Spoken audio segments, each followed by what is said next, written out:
Ahmed, hapo kwenye kesi ya elimu na vigezo umeweka vizuri jinsi uliweka.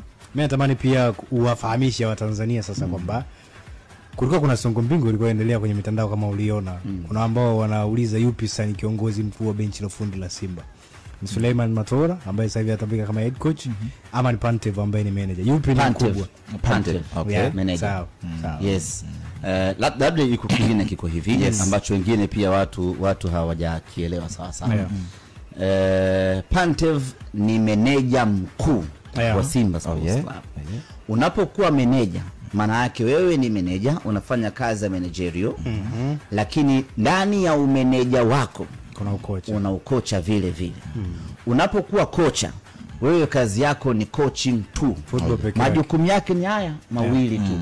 Kusimamia na kuongoza mazoezi na kusimamia na kuongoza mechi.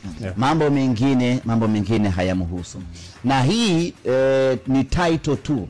Lakini hata hii kazi ya manager alianza kuifanya Fadlu Davis wakati yuko Simba Sports Club. Manager ukiachilia mbali kufundisha na kusimamia mazoezi na mipango yote ya kiufundi, lakini manager vile vile anashiriki kikamilifu kwenye usajili wa wachezaji, kwenye kutoa mapendekezo nani asajiliwe nani aachwe, kazi ambayo Fadlu Davis aliifanya kwa 100%. Sasa hiyo kazi ni kazi ya manager. Na kwa wenzetu wanakwenda mbali zaidi kama nutrition manini, yani anapanga kila kitu cha mchezaji mpaka muda wa usajili manager ndio anapanga bana huyu kwa ninavyomuona mpeni mkataba wa miaka 2 au huyu kwa ninavyomuona mpeni miaka 5 au mpeni mwaka mmoja, lakini kwa thamani yake na kwa uwezo wake huyu mpeni mshahara wa dola 2,000. Kazi ya manager hiyo anafanya.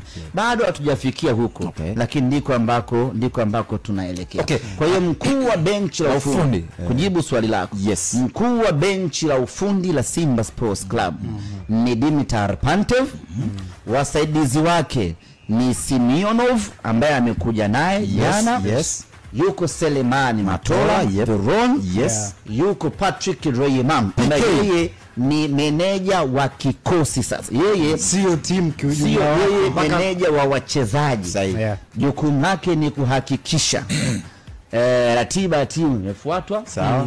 Yeye anawasiliana na meneja mkuu.